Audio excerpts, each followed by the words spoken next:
So good afternoon, good evening, wherever you are in the world. It is a fantastic opportunity to present this very innovative session to you.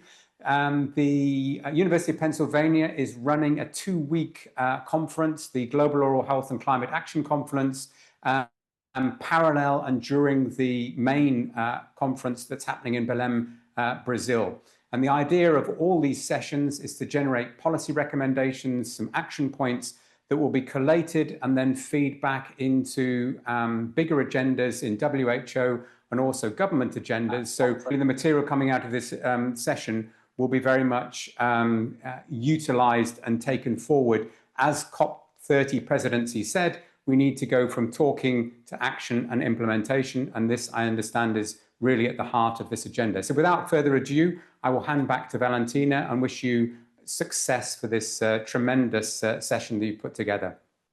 Thank you, Julian. Thank you for this opportunity. And I would like to invite our co-chair, Dr. Elin from Norway, to start this presentation and to introduce our speakers for today. Thank you so much, Valentina, and hello everyone around the world. Today we come together with a shared commitment to climate resilience prevention, the visionary principle and knowledge of what it takes to ensure holistic health, all in the best interest of both children and the planet. As an advocate for children's rights to quality early childhood education and planetary well-being, I'm honored to serve as the moderator for today's webinar with you world-leading experts on a variety of approaches to our webinar on early childhood education as the first line of NCD and climate resilience prevention. My role as a doctor and professor of early childhood pedagogy and as the director of the Kintnow Research Center for Systemic Research on Education for Diversity and Sustainable Futures in Norway has reinforced my belief that in the critical importance of this topic. And I truly believe that the session today will fuel my energy even more. I will remind us all of the WHO UNICEF Lancet Commission, led by Helen Clark, stated in 2020, a future for the world's children. They write, despite dramatic improvements in survival, nutrition, and education over recent decades, today's children face an uncertain future. Climate change, ecological degradation, migration population, conflict, pervasive inequalities, and predatory commercial practices threaten the health and future of children in every country. And in the faces of this polycrisis, which significantly impacts early development, it is essential to create opportunities for bodily and emotional resilience and for joining forces across disciplines, sectors, and national borders. So I'm genuinely excited about the relevance and urgency of our discussions today and a response to this uncertainty as knowledge workers gathered here, becoming global agents for sustainability by sharing our insights and evidence. Because it is evident, beyond any doubt, that early childhood education is vital, not only for children's development and education, but also for fostering long-term resilience in our societies. So, through this webinar, we aim to raise awareness about the significance of early childhood education and emphasize that children's best interest must matter more in policy making and in everyday practices. The Bangkok Declaration from last year expressed the urgent need to intensify efforts to mitigate the substantial health, social, economic, and environmental impact of oral diseases and health systems and societies. So As a response to these concerns, we will explore recent research, insights, and ideas helpful to enhance, protect, and innovate actions, policy, and the pedagogy within the early years institutions, as well as the ecosystemic levels of society, for the supports of child life and holistic nature of development. This encompasses essential aspects such as early cognitive and social growth, foundational learning, responsive care, responsible innovation, nutrition, health, safety, and protection. And I will also mention play, because we must not forget the meaning and joy of life in all the serious concerns. Through our conversations today, we will uncover how empowering children to care for self-protection, care for others and the planet can lay the groundwork for resilient communities and societies. And we will examine a broad range of conditions fostering international collaboration to tackle the threats and challenges facing future generations. Now we will welcome Dr. Silvia Dubovoy, Ph.D. founder and director of the Montessori Institute in San Diego. You have chosen such an inspiring title, The Environment as Blueprint, How First Relationships Shape the Brain for Oral and Planetary Health. First of all, I would like to just thank everyone for inviting me, and especially Dr. Adele Layamon that pushed me to just also come with you in such a short notice. I feel very grateful and to participate with all this group of scientists and professors.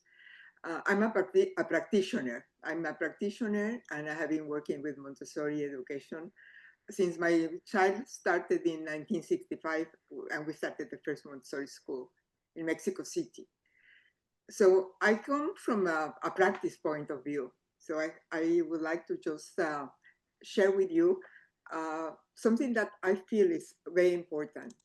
So I think that in my life, I have seen that the first 3 years of life are wiring the brain. And this is something that for me has been fascinating, because today neuroscience confirms what Maria Montessori observed over a century ago.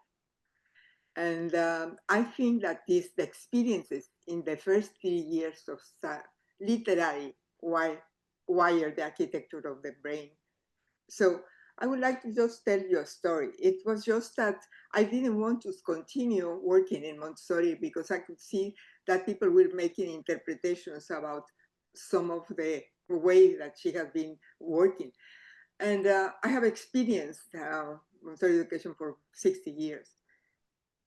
And in 1990, I saw a newspaper from Ronald Koturak. He was a journal, like a psychological journal.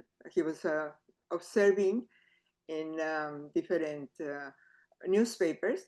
And I was reading the paper, and in the paper says, it seems like the mind absorbs like a sponge, which I don't like that. I don't like that they said like that. But it absorbed, and that there were windows of opportunity. I was already trying to change my career, and I decided, no, this is the moment. This is the moment, and for me, this is just a powerful moment. I think that the opportunity to be talking with all of you is like the cherry of the cake in the last my life, and because it is true, it's absolutely true, but it depends on many, many factors.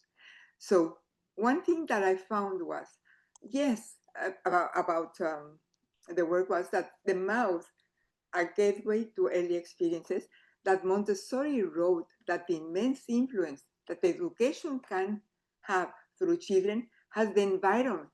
And you have been talking about that, the environment for this instrument, because the child is absorbing the environment and takes everything from it and incarnates it in himself.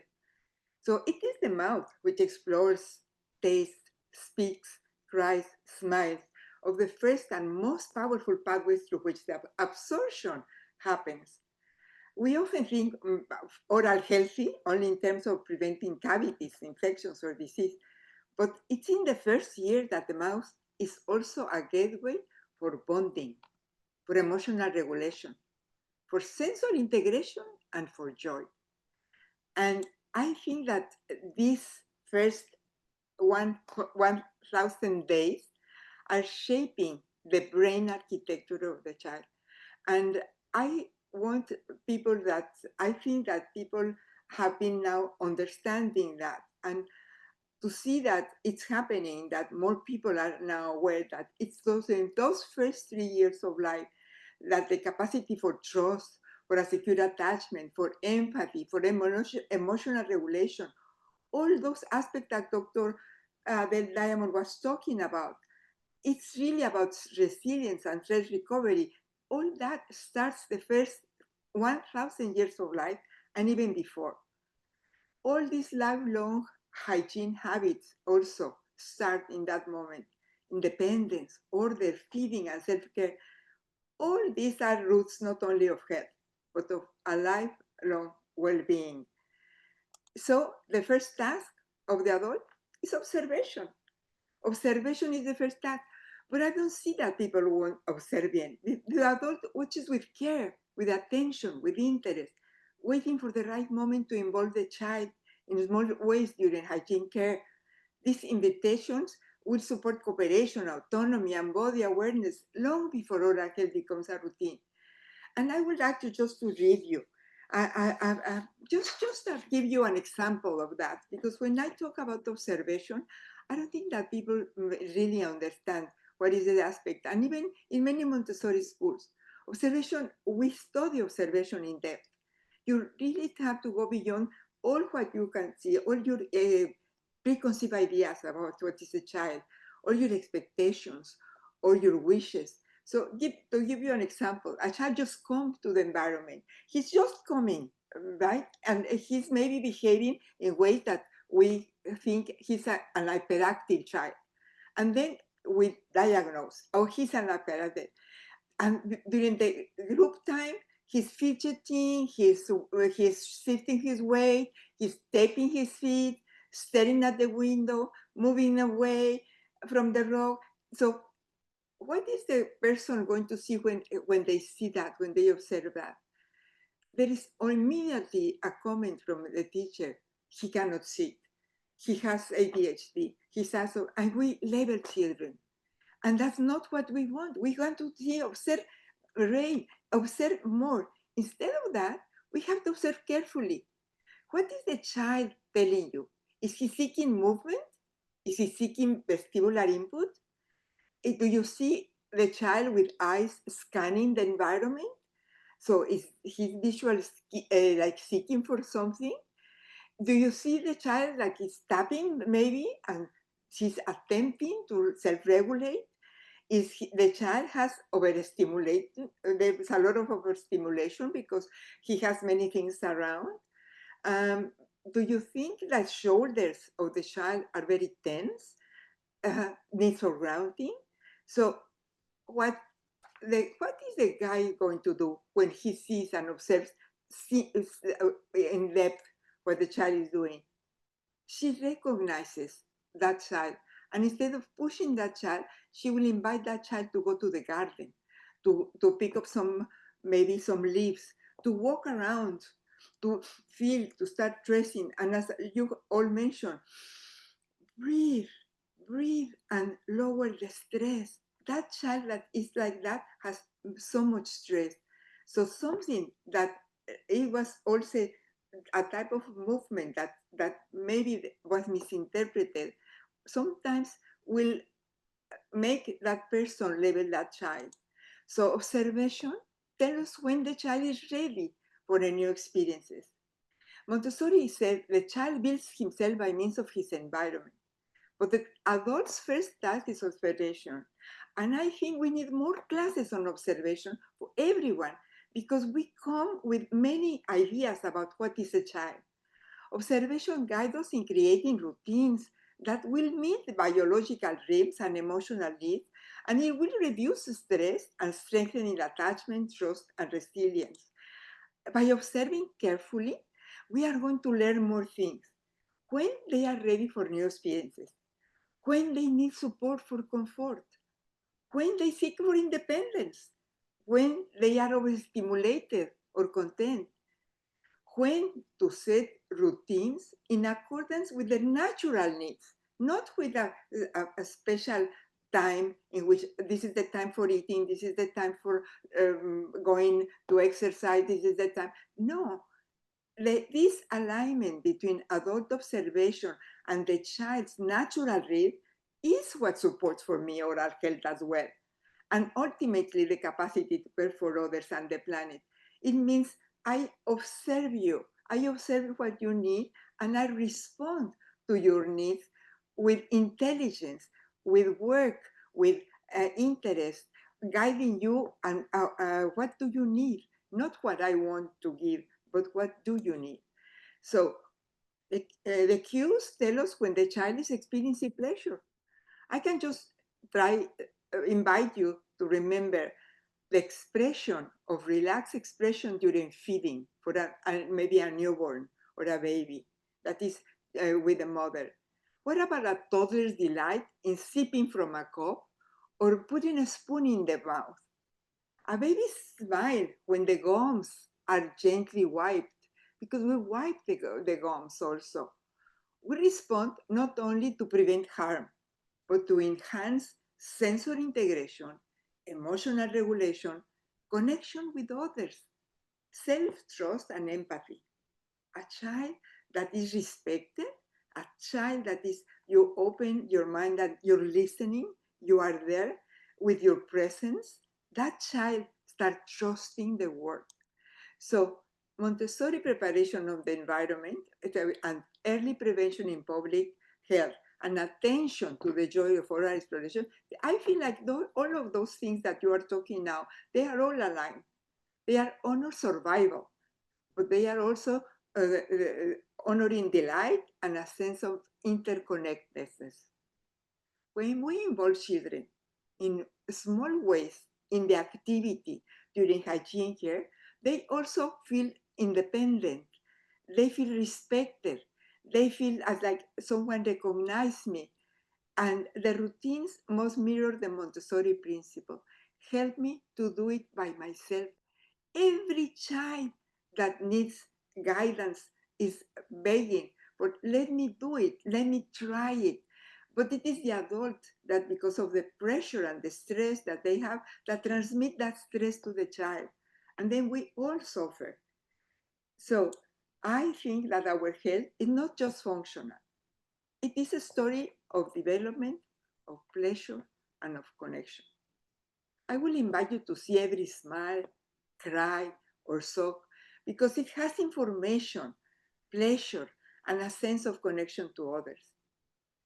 When caregivers observe these behaviors carefully, on attention, they discover that the child is ready to learn new routines or not. What is the child aware? How do we help them for wiping gums? How, for example, how to explore a toothbrush? How to sip water? Why do they have to keep on with the bottle all the time? And then children can start aligning these routines with the adult and the caregivers. All we align with the child's natural curiosity, capacity for joy, and awareness of the living world. I think the children are so stressed, even in Montessori environments, if you want to keep things in a certain way. I would like to talk much more about observation, but I will just give you 5 key routines to support oral and planetary health, because I wanted to participate in this talk, and I thought, okay, how I can just put my knowledge with some routines. So first, the first routine that I will try to work with prenatal health, preparing the adult. I think there is a preparation of the adult. Observation begins with the pregnant mother. This pregnant mother, she has to be aware of herself. She has to have self-observation and notice the stress that she has what type of nutrition she's eating with so much awareness and so much responsibility. This mom needs information. She needs exactly to be prepared. And also everything that she's doing to that baby when she's pregnant is influencing the baby's nervous system. There are many studies about that. So even good oral care in pregnancy reduces inflammation, preterm births, and long-term disease risk. Montessori described this as the preparation of the adult. So starting from the beginning of life, even before those 1,000 days, the mother is she prepares herself, is developing awareness, regulation, and care. That is what the mother needs to live and model to the child. You know, healthy attitudes that the child will observe and imitate. He will do that if he sees that mother. But it is the mother, the first one, that we have to do self-observation.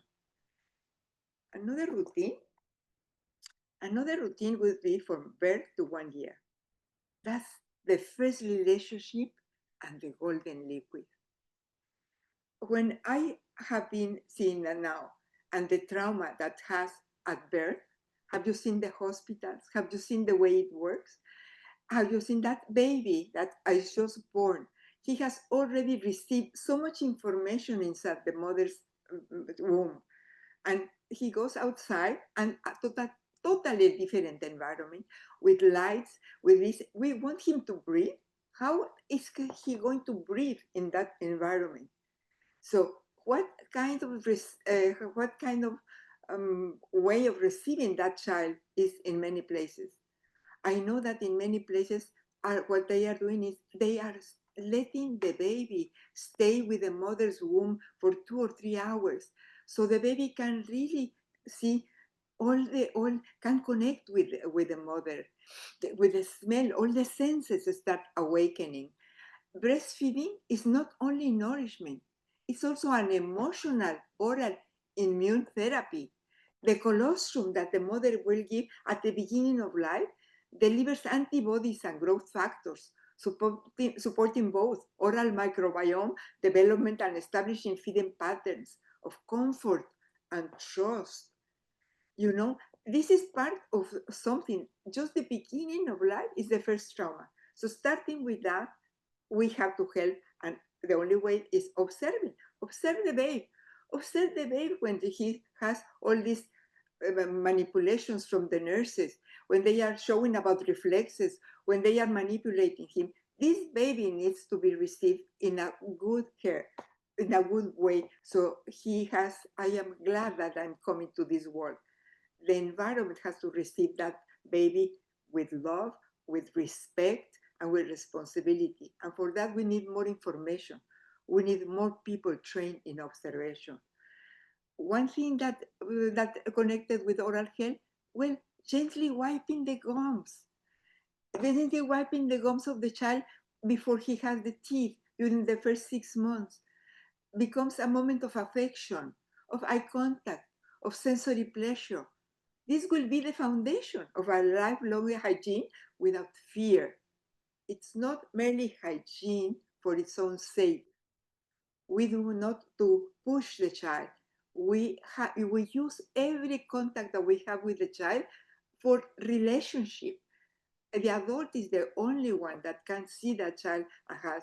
So holding, handling, and feeding, yes, that is the beginning of this symbiotic period. Those 40 days, governments ask the mom to come back 2 weeks after birth. You cannot do that with a mom. That mom has a responsibility with that child. She needs to be with that child and really fulfill that symbiotic period. The routine 3, well, the emergence of teeth. What is the child going to do? Learning by imitation. When teeth appear, the children have the sensitive periods. They need order, they need language, they need movement. They also need to repeat sensorially what the parents are doing. They imitate the adults. This for me, is the optimal moment for exploring a toothbrush. You can give him a choice. Would you like a blue one? Would you like a pink one? You start even in the beginning of life. The other aspect that is so important is tasting water. There are children that have not been able to have a little glass at 6 months with water. What is water? And then being careful with that. Learning simply hygiene steps start from the beginning. Not when the child is 5 years, not when the child is 6 years, they have to learn how to brush the teeth. No, you start at 6 months. You start with weaning. You start with weaning and selecting the food that the child is going to have. So observation, again, is revealing to you readiness. You have to observe the readiness. And we help the students and the parents and so to show, is the child ready to sit? Is he giving you messages that he can start eating food, that he's interested in the environment? That's observation. And we know that repetition of the same thing by imitations, he will imitate everything that is around him. Repetition will build neural pathways for coordination, for joy, and for early empathy. So repetition, observation, and attention to pleasure create neural pathways for skill and judgment and awareness of how caring for oneself supports caring for others, which is a very important aspect of life. What about routine 4? Routine 4, toddlerhood, from 16 months to 3 years. That's when we start setting with order the habits, but through freedom and joy. It should be wonderful to help them and observe in which moment we can just show them how to do it. Toddlers thrive on rhythm and predictability. They want to have order. That's executive functions. You have to plan, you have to organize, you have to know beforehand. So that experience is a good experience. The mother, the adult, the caregiver remains calm and unhurried. The environment is orderly, it's inaccessible. We have everything that we need. Like for making a cake, you have all the elements. So the child is successful with the brush, with the teeth, with the soap, with everything. So toothbrushing can naturally become part of the daily routine after meals and before rest. It can be a joyful experience. And we are preventing all the sickness and disease that we see. Predictable routines also lower cortisol and support self-regulation. Absolutely, you are stressed, I cannot function. What about routine 5? Why? Water and diet, connecting oral health to planetary and sensory joy. What about water? What about drinking water first? Ideally, we will fluoridate it. But water is not just something that is like ambiguous or like we all not. No, by really working with water, teaches independence. We teach children from the beginning of life how to serve themselves, how to use a pitcher, how to have a glass. They are not asking you to give them water. They have a pitcher with water whenever they are thirsty. You have that on one side. You support that with the child independence because they are free to work in the environment. But also the water supports oral health and also models environmental responsibility because you show them how careful you have to walk when you have water, who's having more, or how to take care when it goes to the floor. There is an awareness about closing and closing the faucet. So we are really taking care of the water. So there are many habits that we can teach during those 1,000 years that get forever, for all their life. Another part that I think is very important is avoiding sugary drinks because that preserves taste sensitivity. I know exactly how it has changed, but also it reduces waste, which is also something that is economical better because it's linking pleasure with planetary health. be careful about that. So instead of so many sugary drinkings, just drink water. That child will absorb that and will make it part of his life for the rest of his life.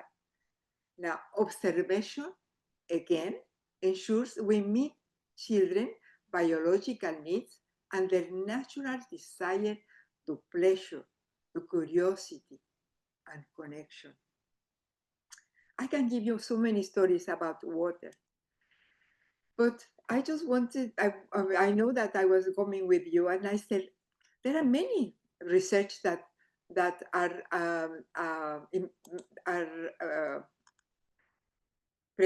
talking about what I have just said.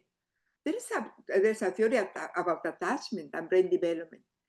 Predictable, attuned care wires neural circuits for self-regulation, for pleasure, and for empathy. Yeah, attachment. The way you relate to the child, it starts with observation. What about the polyvagal theory? Calm social engagement, when they are in a place in which there's a peaceful environment, in which nobody's stressing them because they can work at their own pace, at their own rhythm, because nobody's forcing them to do what is certain hours. It has to be very open. Calm social engagement support digestion, immunity, the enjoyment of feeding, also for relational awareness. What about relational neurobiology? Minsight, which is really the ability to see and shape one's own internal world, develops caregivers when caregivers are attuned with what they are doing. When you're supporting awareness of biological signals, pleasure, and connection to others. Public health is doing a great work because now all this, even what you're doing now, oral care, breastfeeding, and sugar reduction prevents non-contagious diseases while supporting lifelong habits of caring for self and others. This is wonderful what everyone is doing. But also adverse childhood experience, routines and observation buffer stress and build empathy, fostering lifelong enjoyment of eating, speaking, social interaction, and planetary stewardship. I think that we have known about this, and I have worked with this for many years, and it works. So I want to tell you that oral health is not only survival. It's just a pathway to pleasure, because there are many other things that you do with your mouth. It's sensorial organ. It's many things that you do, but it's not just the mouth. It's the tongue and the mandibles and all your body, all the body, and breathing and not stressing. All that empathy, self-regulation is environmental responsibility and peace.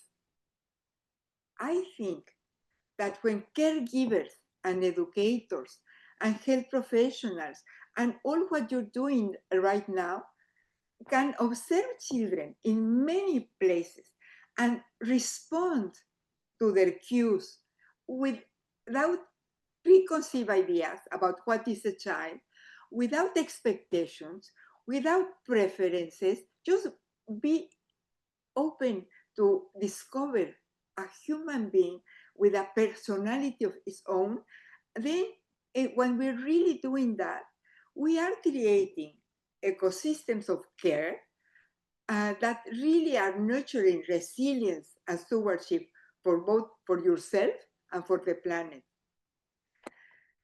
I think that when a child learns to care for their mouth, they learn to savor life.